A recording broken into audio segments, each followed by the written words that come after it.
آپ علیہ السلام کے ہاتھ کو زندگی بھر کسی نامحرم عورت نے نہیں چھوا، اور نہ آپ کے ہاتھ نے زندگی بھر کسی نامحرم عورت کے ہاتھ کو چھوا۔ یہ تو اب 2 نمبر قسم کے ملا اور 2 نمبر قسم کے پیر آئے ہیں، ان کے ہاں نہ عورتوں کا کوئی پردہ ہے، وہ عورتوں کو دم درود بھی کرتے ہیں، تو پتہ نہیں کیا کیا ان کی حرکتیں سن کے دیکھ کے بندہ حیران ہوتا ہے۔ تو انہوں نے فوراً کہا رسول اللہ جی میں ہندا ہی ہوں، لیکن جو میں نے کیا ہے وہ مجھے معاف کر دے، اللہ آپ کو معاف کرے۔ آپ زور سے ہنسنے لگے، اتنی زور سے ہنسے کہ آپ کا منہ کھل گیا اور داڑھیں نظر آنا شروع۔ بعض روایات کے مطابق 9 افراد ہیں، بعض کے مطابق 14 افراد ہیں، جن کے بارے میں آپ نے اعلان فرمایا تھا کہ یہ جہاں پہ ملیں گے ان کی کوئی معافی نہیں ہے، ان کو قتل کرنا ہوگا۔ تو کسی ایک نے ان میں سے کہا میں جا کے کعبے کے پردے میں چھپ کے کھڑا ہو جاؤں گا، وہاں مجھے کون مارے گا؟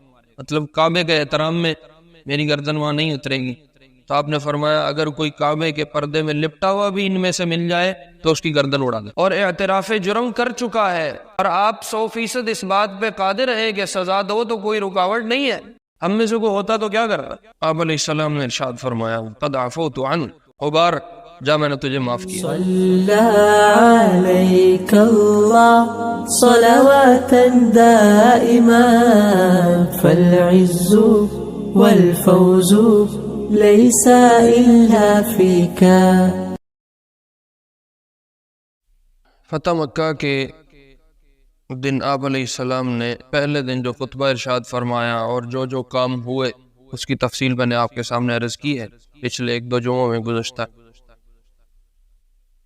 دوسرے دن آپ علیہ السلام دوبارہ حرم میں تشریف لائے اور آپ نے ایک خطبہ ارشاد فرمایا۔ اس خطبے میں مکے سے متعلق احکامات بیان کیے، چونکہ وہ حرم تھا، اس حرم کی کچھ حدود ہیں، اس حرم کے لیے کچھ شرائط ہیں، جیسے وہاں شکار نہیں کر سکتے، وہاں کسی چیز کو توڑ نہیں سکتے، خراب نہیں کر سکتے۔ تو مکے کی جو باؤنڈری اور حدود ہیں اس کے اندر کیا احکامات ہوں گے، اور مکے کی تعظیم کے لیے، مکے کے احترام کے لیے کن کن قوانین کو ہم جاری کر رہے ہیں، اس کو آپ نے اس خطبے میں ارشاد فرمایا۔ کچھ تفصیلات ہیں سیرت کی کتابوں میں ملتی ہیں اگر کسی نے دیکھنی ہو۔ جب آپ خطبے سے فارغ ہوئے دوسرے دن تو آپ صفا پہاڑی پہ تشریف لائے، اور یہاں آپ نے کافی لمبی دعا فرمائی، کافی لمبی دعا کی،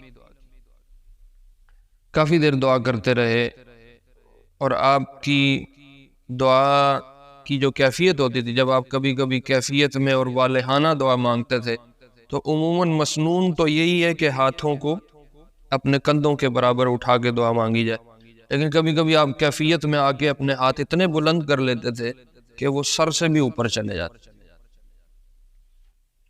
کافی دیر آپ نے دعا فرمائی۔ جب آپ صفا پہ کھڑے دعا کر رہے تھے تو کچھ انصار کے نوجوان، مدینہ کے جو لوگ آپ کے ساتھ فتح مکہ کے لیے مدینہ سے سفر کر کے آئے ہوئے تھے، انہوں نے آپس میں سرگوشی کی اترون محمدا اذ فتح اللہ علیہ ان یقیم بمکہ، ہمیں تو اب یوں لگ رہا ہے کہ اللہ کے نبی کو فتح مل گئی ہے اور مکہ ہاتھ سے چھنا ہوا واپس آ گیا ہے، اور اللہ نے اللہ کے نبی کو عزت دے دی ہے۔ اب ہمیں یوں لگتا ہے کہ اللہ کے نبی اب مکے میں ہی کہیں ٹھہریں گے، اب واپس مدینے نہیں جائیں۔ یہ انہوں نے آپس میں ایک دوسرے کے ساتھ سرگوشی کی۔ اللہ نے یہ سرگوشی پوری اپنے محبوب کو پہنچا دی علیہ السلام۔ جبریل آ گئے کہ لوگوں کے اندر یہ بدگمانی اب جنم لے رہی ہے کہ شاید اب آپ مکے میں رہیں گے، اب آپ واپس نہیں جائیں گے، کیونکہ مکے سے تو نکالے گئے تھے، تنگ آ کے وہاں سے ہجرت فرمائی تھی، اور اس وقت تو مکہ آپ کے کنٹرول میں نہیں تھا، اب تو مکہ واپس مل چکا ہے اور سارا کنٹرول آپ کا ہے، اور مکہ وہ شہر ہے جہاں آپ پیدا ہوئے ہیں، جہاں آپ بڑے ہوئے ہیں، جہاں آپ کی شادی ہوئی ہے، جہاں آپ کی اولاد پیدا ہوئی ہے۔ تو ان کو یہ لگا کہ ہمارے پاس تو تب تک تھے جب تک مغلوب تھے، اب چونکہ خود غالب ہو گئے تو اب شاید اپنا تخت اور اپنا دارالخلافہ اور اپنی رہنے کی جگہ کا انتخاب آپ دوبارہ مکے کا فرمائیں گے کہ شاید اب آپ مکے میں رہنا چاہتے ہیں۔ ان کو یہ دل ہی دل میں خود سے خیال آنے شروع ہو گئے. تو آپ علیہ السلام نے ارشاد وہیں صفا پہاڑی پہ کھڑے کھڑے ارشاد فرمایا اوَقُلْتُمْ هَذَا، کیا تم نے اس طرح کی کوئی بات کی ہے؟ تو انہوں نے پہلے تو ٹال مٹول کی، نہیں ہم نے نہیں کہا، ہم نے ایسا کچھ نہیں کہا. آپ نے تھوڑا اصرار کیا تو وہ مان گئے کہ یا رسول اللہ ہم تو ڈر گئے تھے کہ پتہ نہیں اب آپ ہمارے ساتھ واپس جائیں گے یا نہیں جائیں. تو آپ علیہ السلام نے ارشاد فرمایا الحیات حیاتکم والممات مماتکم، اب میرا مرنا جینا مدینہ والوں کے ساتھ، اب میری زندگی کا جتنے دن باقی ہیں وہ بھی مدینہ والوں کے ساتھ گزریں گے، وہ تمہارے ساتھ گزریں گے، اور موت بھی مجھے آئے گی تو وہ تمہارے پاس ہی آئے گی. اب میں مکے میں نہیں رہوں گا، مجھے جب تم لے کے گئے تھے تب میں وہیں تمہارے ساتھ ٹھہروں. آپ علیہ السلام انصار سے بہت محبت فرماتے تھے. آگے قصے آئیں گے. حنین میں آپ نے خطبہ ارشاد فرمایا، اس وقت بھی انصار جو مدینہ والے تھے ان کے اندر تھوڑی تھوڑی باتیں آنا شروع ہوئیں، تو آپ نے ایک خطبہ ارشاد فرمایا، ان کے دلوں کو صاف کیا. میں انشاءاللہ ذکر کروں گا اس کا. تو آپ انصار سے اظہار فرماتے تھے کہ نہیں، مشکل حالات میں جب تم نے میرا ساتھ دیا ہے اب یہ وفا کا تقاضا ہے کہ اب میں تمہارے ساتھ رہوں. ایسا نہیں ہے کہ اب میرے حالات ٹھیک ہوئے تو میں تمہیں چھوڑ کے بھاگ جاؤں. اس لیے آپ نے فرمایا اب میری جتنی زندگی ہے وہ تمہارے ساتھ ہے، میری موت بھی اب تمہارے پاس ہی آئے گی. الحیات حیات المحیا محیاکم والممات ممات. پھر آپ نے چونکہ مکہ اب فتح ہو گیا اور آپ کا جھنڈا لگ گیا اور ساری ارد گرد کی آبادی کو پورے عرب میں یہ بات پہنچ گئی کہ اب حضور کو فتح حاصل ہو گئی اور محمد صلی اللہ علیہ وسلم نے مکے کو فتح کر لیا ہے اور کعبے کی چھت پہ اذان بھی ہو چکی. تو جتنے لوگ بیٹھے ہوئے تھے کہ پتہ نہیں کیا بنے گا پتہ نہیں کیا بنے گا، اب وہ سارے اکٹھے ہو کے آئے مسلمان ہونے کے لیے. تو آپ نے ان کے دو گروپ بنائے، مردوں کو الگ کر لیا، عورتوں کو الگ کر لیا. پہلے مردوں سے بیعت کی، جو مردوں سے بیعت تھی وہ اس پہ کی علی السمع والطاعہ، کہ جو حکم ملے گا اس کو ماننا ہو. اس پہ مردوں سے بیعت لی. تو سارے مرد باری باری آتے رہے، آپ کے ہاتھ میں ہاتھ دے کے بیعت کرتے رہے. جب مرد ختم ہو گئے تو پھر آپ نے عورتوں کو جمع فرمایا. عورتوں کی بیعت اس طرح نہیں ہوتی تھی جیسے مردوں کی ہوتی تھی. آپ علیہ السلام کے ہاتھ کو زندگی بھر کسی نامحرم عورت نے نہیں چھوا، اور نہ آپ کے ہاتھ نے زندگی بھر کسی نامحرم عورت کے ہاتھ کو چھوا. یہ تو اب 2 نمبر قسم کے ملا اور 2 نمبر قسم کے پیر آئے ہیں، ان کے ہاں نہ عورتوں کا کوئی پردہ ہے، وہ عورتوں کو دم درود بھی کرتے ہیں تو پتہ نہیں کیا کیا ان کی حرکتیں سن کے دیکھ کے بندہ حیران ہوتا ہے. خود نبی علیہ السلام یعنی آپ کی حیثیت سے بڑی تو کوئی حیثیت نہیں. آپ باپ کی جگہ بھی ہیں، آپ استاد کی جگہ بھی ہیں، آپ پیر کی جگہ بھی ہیں، آپ بڑے سرپرست کی جگہ پہ بھی ہیں. آپ کی تو کئی حیثیتیں، اور سب سے بڑی حیثیت تو یہ ہے کہ آپ رسول اللہ صلی اللہ علیہ وسلم. لیکن کسی نامحرم عورت سے آپ نے کبھی ہاتھ نہیں ملا. ہمارے ہاں تو نہ لوگ دین سیکھتے ہیں، نہ دین کی حدود قیود پتہ ہیں، اور اس طرح کے شعبدہ باز ڈرامے باز لوگ ہیں، انہوں نے اپنا اپنا روپ دھارا ہوا ہے. نہ ان کو عورتوں سے پردے کی کوئی خبر ہے، نہ ان کو محرم نہ محرم کی کوئی تمیز ہے. ہفتہ ہفتہ کبھی وہ نہاتے نہیں ہیں اور وہ ملنگ بنے ہوئے ہیں، اور جی لوگ ان کے پاس جی یہ بڑی کرنی والے ہیں اور یہ بڑے حضرت ہیں اور یہ بڑے پیر.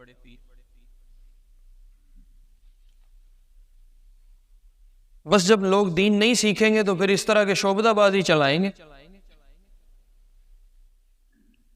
اللہ سب کی حفاظت فرمائے. آپ علیہ السلام صفا پہاڑی پہ بیٹھے تھے، عورتوں کو اپنے قریب بھی نہیں آنے دیا.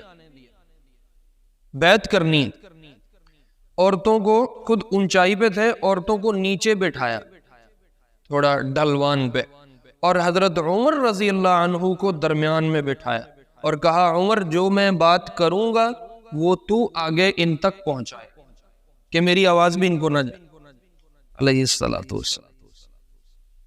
تو حضرت عمر رضی اللہ عنہ درمیان میں ترجمہ کر رہے تھے۔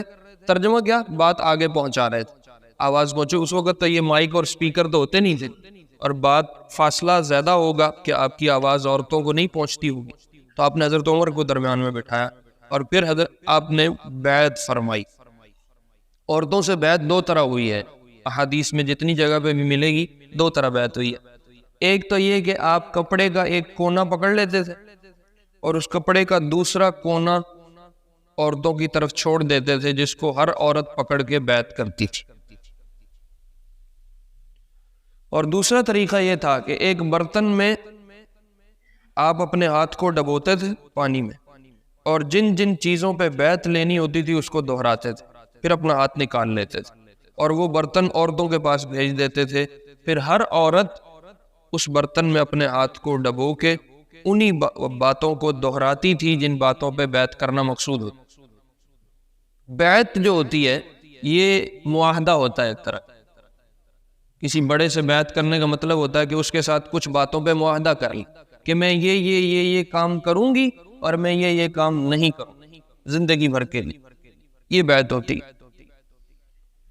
تو آپ نے عورتوں سے بیعت لی۔ یہ جو عورتیں بیعت کر رہی تھیں ان میں بہت ساری خواتین ہیں، اب سب کا ذکر نہیں ہو سکتا۔ ہندہ بنت عتبہ جو ابو سفیان کی بیگم ہے، جنہوں نے، وہ مشہور ہے، حضرت حمزہ کا کلیجہ چبایا، یہ ہندہ بھی کلمہ پڑھنے کے لیے آئی ہوئی تھی، اور شرم سے نا، چونکہ ان کو پتا تھا میں پیچھے کہ میرے جرم بہت بڑے، انہوں نے اپنے منہ کو چھپایا ہوا نقاب کیا، تو کسی کو پتہ نہیں چلا یہ کون ہے۔ تو آپ نے ارشاد فرمایا، وہ قرآن میں وہ پوری آیت ہے کہ جب یہ عورتیں تمہارے پاس بیعت کرنے کے لیے آئیں گی تو تم نے کن کن چیزوں پہ ان کی بیعت لینی ہے، تو اس میں اعلیٰ اللہ یشرکن باللہ شیئا، سب سے پہلی بیعت تو یہ لینی ہے کہ یہ کسی کو اللہ کا شریک نہیں بنائیں گے، شرک نہیں کریں گے۔ تو آپ نے کہا بھائی میں ان عورتوں سے بیعت لیتا ہوں اس بات پہ کہ یہ شرک نہیں کریں گے۔ تو حضرت عمر نے اس بات کو آگے پہنچایا۔ عورتوں نے کہا جی ہم بیعت کرتے ہیں کہ ہم کبھی کسی کو شریک اللہ کا نہیں بنائیں۔ تو انہوں نے دوسرے نمبر پہ تھا ولا یزنی ولا یسرقن، تو آپ نے فرمایا اور میں اس چیز پہ بیعت لیتا ہوں کہ یہ چوری نہیں کریں۔ تو یہ جو ہندہ ہیں یہ بڑی زوردار قسم کی خاتون تھی، اور کچھ عورتیں ہوتی ہیں نا جو ذرا جن کا حوصلہ عام عورتوں سے ذرا زیادہ ہوتا ہے، اور جس میں اظہار کی زیادہ قوت ہوتی ہے عام عورتوں کی نسبت۔ کچھ عورتوں میں مزاجن شرم زیادہ ہوتی، کچھ عورتیں، ان کو بے شرم تو آپ نہیں کہہ سکتے، لیکن ان کے اندر اظہار کی قوت ذرا زیادہ ہوتی۔ تو یہ ذرا زوردار عورت تھی، یہ کہنے لگیں ان ابا سفیان رجل شحیح فان انا اخذت من ماله هنأت، ٹھیک ہے ہم چوری پہ آپ کی بیعت کر لیتے ہیں کہ ہم چوری نہیں کریں گے، لیکن میرا مسئلہ یہ ہے کہ میرا خاوند ابو سفیان تھوڑا کنجوس آدمی، تو میں کبھی کبھی ضرورت کے لیے اس کے مال میں سے کچھ لے لیتی ہوں، کیا اس پہ مجھے گناہ بھی ہوگا؟ تو اس کی جب یہ آواز آئی نا تو آپ کو پتہ چل گیا کہ یہ تو ہندہ بول رہی ہے۔ تو آپ نے ارشاد فرمایا او انت ہند، یہ جو بول رہی ہو تم ہندہ ہو؟ انہوں نے کہا یا رسول اللہ نعم فاعف عما سلف عف اللہ عنک۔ ان کو یہ اندر کھٹکا لگا کہ کہیں حضور میرے لیے کوئی سخت بات نہ ارشاد فرما دیں، میرے جرم پیچھے بہت بڑے نے، کندرے ہوں آپ کو پتہ لگ گیا میں بھی آئی بیٹھی ہیں تو کوئی خطرناک اعلان نہ ہو۔ تو انہوں نے فوراً کہا رسول اللہ جی میں ہندہ ہی ہوں، لیکن جو میں نے کیا ہے وہ مجھے معاف کر دے، اللہ آپ کو معاف کرے۔ تو آپ زور سے ہنسنے لگے، اتنی زور سے ہنسے کہ آپ کا منہ کھل گیا اور داڑھیں نظر آنا شروع۔ پھر آپ نے فرمایا میں تم سے بیعت لیتا ہوں کہ زنا نہیں کرو گے، اپنی عزت کی حفاظت کرو گی، تو باقی عورتوں نے تو کہا ٹھیک ہے ہم اس پہ بیعت کرتی ہیں. ہندا کہنے لگی او تزنی الحرہ، شریف عورت بھی زنا کرتی ہے؟ یہ آپ کیسے ہم سے توقع کر سکتے ہیں کہ شریف عورت کبھی بھی اپنی عزت کو ایسے ہاتھ پہ لے کے نہیں پھرتی، وہ اپنی عزت کی حفاظت کرتی. یہ اب اسلام میں داخل ہو رہی ہے، یہ کوئی پکی حاجن نمازن عورت نہیں ہے، یا اس کا اسلامی تربیت میں کوئی لمبا عرصہ نہیں گزرا، لیکن اس کو بھی یہ تمیز ہے کہ عورت اپنی عزت کو چھپا کے اور حفاظت سے رکھا کرتی ہے. عورت اپنی عزتوں کو یوں نیلام نہیں کرتی. او تزنی الحرہ، آپ ہم سے یہ کیسے ایکسپیکٹ کر رہے ہیں، کیسے توقع رکھ رہے ہیں کہ ایک شریف عورت زنا کرے گی؟ اس لیے میں کہا کرتا ہوں عورت اگر اپنی حفاظت پہ آ جائے نا تو اس کو 1000 مردوں میں بٹھا دو وہ اپنی حفاظت کر جائے گی. اور اگر عورت اپنے آپ کو نکالنے پہ اور ظاہر کرنے پہ آ جائے، اس پہ 1000 پردے ڈال دو وہ اپنے آپ کو دکھا جائے گی. یہ اصل میں عورت کی شرافت پہ بنیاد ہے اس بات کی. اس لیے اس نے کہا او تزنی الحرہ، کیا کوئی شریف عورت زنا کر سکتی ہے؟ آپ ہم سے یہ بیعت لے رہے ہیں.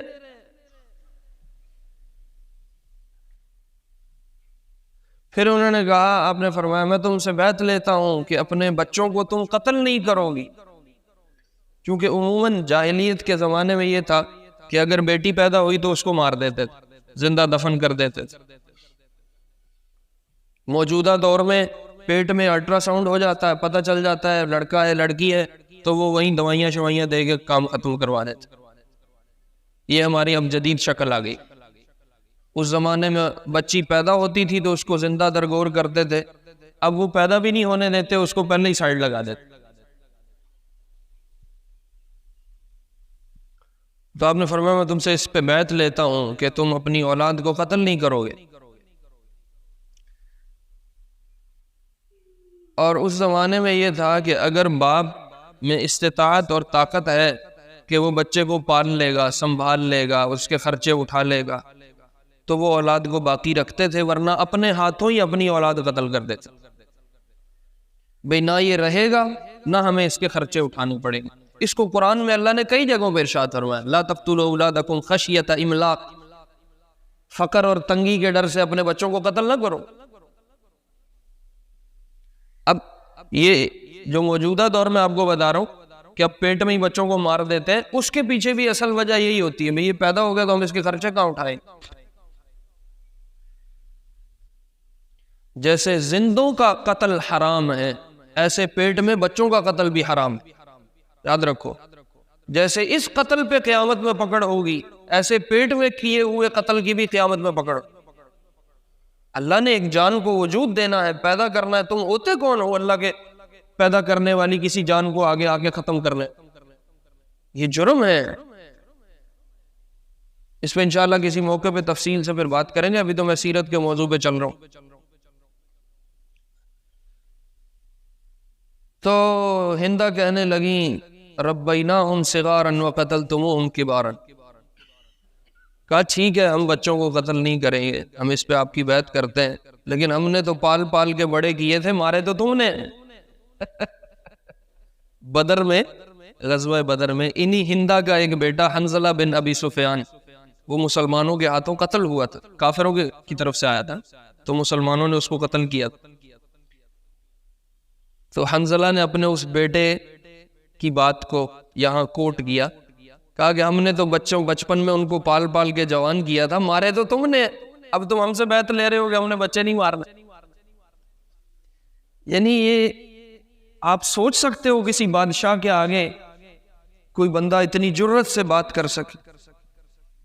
آزادی اظہار رائے، اس پہ کتنا میڈیا نے شور مچایا ہوا ہے. اس سے زیادہ اپنی رائے کے اظہار پہ کوئی آزادی مل سکتی ہے کہ آپ 100% غلبے پہ بیٹھے، جھنڈا آپ کا لگ چکا، آپ 1 منٹ میں چاہے تو مشقیں کسوا کے گردنیں اتروا دیں،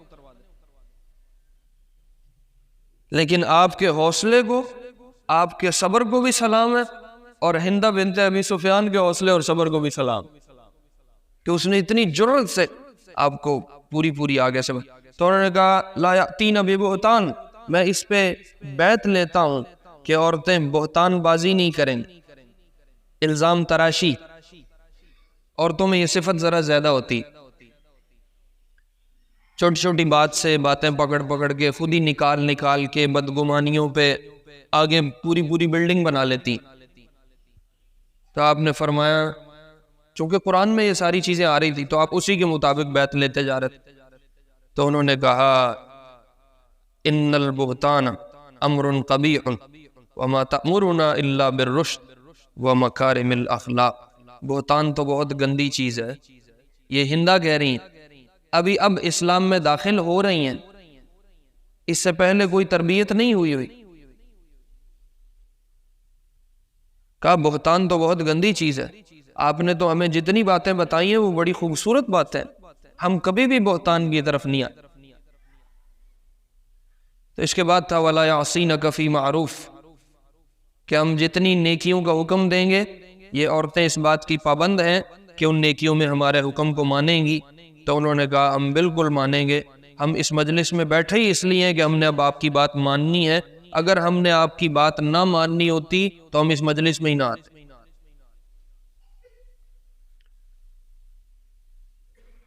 ہند بنت ابی سفیان رضی اللہ عنہ مسلمان ہوگی. پھر آپ نے یہی صفا پہ کھڑے ہو کے، چونکہ سارے مکے والوں کو معاف کر دیا تھا، سب کے لیے عام معافی کا اعلان کر دیا تھا، جس نے جیسا تیسا بھی رکاوٹیں کھڑی کی تھیں، جو مقابلے کیے تھے، جو کچھ کیا تھا، آپ نے عام معافی کا اعلان کر دیا تھا. بعض روایات کے مطابق 9 افراد ہیں، بعض کے مطابق 14 افراد ہیں جن کے بارے میں آپ نے اعلان فرمایا تھا کہ یہ جہاں پہ ملیں گے ان کی کوئی معافی نہیں ہے، ان کو قتل کرنا ہوگا. تو کسی ایک نے ان میں سے کہا میں جا کے کعبے کے پردے میں چھپ کے کھڑا ہو جاؤں گا، وہاں مجھے کون مارے گا، مطلب کعبے کے احترام میں میری گردن وہاں نہیں اترے گی. تو آپ نے فرمایا اگر کوئی کعبے کے پردے میں لپٹا ہوا بھی ان میں سے مل جائے تو اس کی گردن اڑا دے. یہ تقریباً یا 7-9 افراد ہیں، بعض روایات کے مطابق 13 یا 14 افراد ہیں. ان میں سے سب کی تفصیل تو اب نہیں ہو سکتی، 1-2 کا میں ذکر کر دیتا ہوں. ایک ان میں سے ہے حبار بن الاسود رضی اللہ عنہ. یہ حبار بہت بڑے مکے کے ڈاکو تھے. یہ نا آبادی میں نہیں رہتے تھے، باہر رہتے تھے، اور ہر گزرنے والے مسافر کو روک لیتے اور اس سے مال شال چھین لیتے. اس زمانے میں لوٹ کسوٹ ویسے بھی بہت زیادہ تھی. آپ علیہ السلام کی بیٹی ہیں زینب رضی اللہ عنہ، جو ابو العاص کی بیگم ہے. زینب رضی اللہ عنہ جب ہجرت کر کے مکے سے مدینہ جا رہی تھیں تو راستے میں یہی غبار کھڑے ہو، ان کے پاس سے ان کا کہیں گزر ہوا، انہوں نے ان کا راستہ روک لیا اور پوچھا تم کون ہو؟ انہوں نے بتایا میں زینب بنت محمد ہوں صلی اللہ علیہ وسلم. انہوں نے بتایا میں غبار ہوں. مشہور تھے کہ یہ تو کسی کو نہیں چھوڑتے. انہوں نے کہا میں غبار ہوں. تو زینب رضی اللہ عنہ کہنے لگیں میرا سب کچھ لے لو لیکن مجھے یہاں سے جانے، مجھے اور میری سواری کو جانے دو، ہماری جان چھوڑ دو، جو مال میرے پاس ہے وہ سارا لے لو.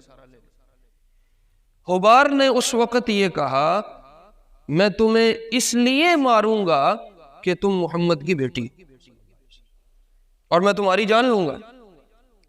صرف مال نہیں میں نے تمہارا چھوڑنا، میں تمہاری جان لوں. اور زینب رضی اللہ عنہ اونٹنی پہ سوار ہے اور حبار نیچے کھڑے ان سے بات کر رہے. حبار نے نیچے سے اپنا برچھا یوں ان کو اوپر مارا، اونٹنی کے اوپر بیٹھی خاتون کو، وہ ان کے یہاں پیٹ کی بالکل نیچے والے حصے میں لگا. اب 2 طرح کی روایات ہیں. ایک روایت یہ ہے کہ وہ اس وقت حمل سے تھیں، حمل ان کے پیٹ میں تھا، اس زخم کے لگنے سے ان کا وہ حمل ضائع ہو گیا. ایک یہ روایت ہے. دوسری روایت گود میں بچہ تھا اور وہ اس زخم کی تکلیف سے اونٹنی کے اوپر سے اچھل کے نیچے زمین پہ گری اور وہ بچہ بھی ساتھ گرا، اور یہ زخم کئی دن پھر بعد میں رہا، اور اسی زخم میں زینب کا انتقال ہوا رضی اللہ عنہ۔ یہ غبار سگی بیٹی کا قاتل ہے، اور بیٹی کس کی ہے؟ نبی علیہ الصلوۃ والسلام۔ اور یہ نبی کون ہے؟ جس کا جھنڈا اس وقت مکے میں لگ چکا ہے، اور اس وقت 100% وہ غلبے میں، کہ وہ اگر سزا دینا چاہے تو کوئی شے رکاوٹ نہیں۔ آپ نے مکے میں اعلان فرمایا یہ غبار جہاں ملے اس کی گردن اتار دو، اس لیے نہیں کہ آپ کوئی اپنا ذاتی انتقام لے رہے تھے۔ حدیث میں آتا ہے من تقم لنفسہ قط، اللہ کے نبی علیہ السلام نے اپنی ذات کے لیے کبھی انتقام نہیں لیا۔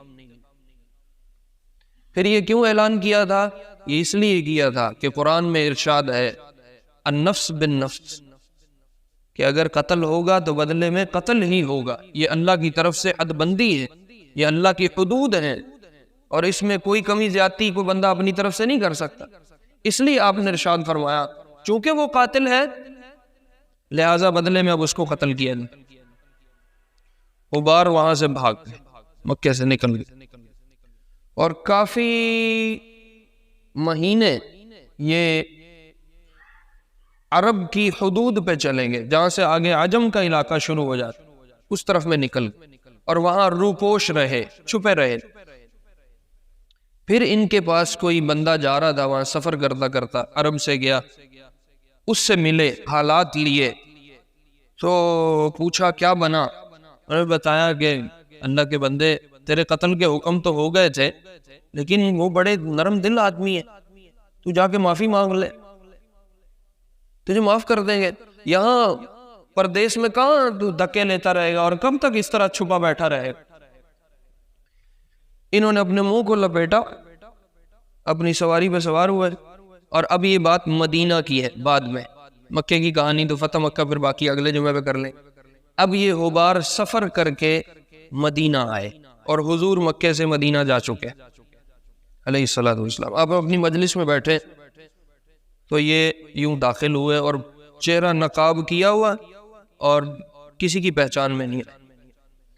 ایک بندے نے پہچان لیا کہ یہ غبار ہے، اس نے آنکھوں سے پہچان لیا، تو انہوں نے کہا رسول اللہ غبار آیا ہے اور آپ کو اس کے شر کا پتہ ہے، اگر آپ اجازت دیں تو ہم اس کو باہر روک لیں۔ آپ نے فرمایا نہیں، اس کو آنے۔ تو غبار آگے آئے، اللہ کے نبی علیہ السلام نے اپنے سامنے بٹھایا، وہ کہنے لگے حربت منک فی البلاد، محمد صلی اللہ علیہ وسلم، میں آپ کے خوف سے بڑے شہر چھان بین کے آیا ہوں، میں نے کئی علاقے چھان لیے ہیں، میں روپوش رہا، میں بھاگا رہا کہ آپ میری گردن اتروا دیں۔ ثم ذکرت صلتک وعائلتک، اللہ اکبر اللہ اکبر، لیکن پھر مجھے کسی نے بتایا کہ آپ بڑا خیال کرنے والے آدمی، آپ بڑے نرم دل انسان، آپ بڑے معاف کرنے والے۔ جئتک مستغفرا لذنبی، میں اپنا جرم کا اعتراف کرتا ہوں اور میں معافی مانگنے آیا۔ جرم دیکھ رہے ہو، جرم یاد ہے کیا ہونا چاہیے؟ میں اور آپ ہوں تو کیا کریں گے؟ سگی بیٹی کا قاتل ہے اور اعتراف جرم کر چکا ہے، اور آپ 100% اس بات پہ قادر ہیں کہ سزا دو تو کوئی رکاوٹ نہیں ہے۔ ہم میں سے کوئی ہوتا تو کیا کرتا؟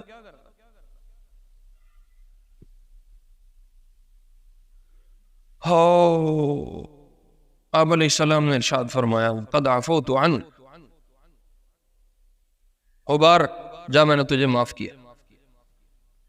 وقد احسن اللہ الیک اذ ہداک للاسلام، اور اللہ کی تیرے پہ بڑی مہربانی ہے کہ تجھے اللہ مسلمان ہونے کا ایک موقع دے رہا ہے۔ تو انہوں نے کہا اشہد ان لا الہ الا اللہ وانک رسول اللہ، مسلمانوں کلمہ پڑھے گا۔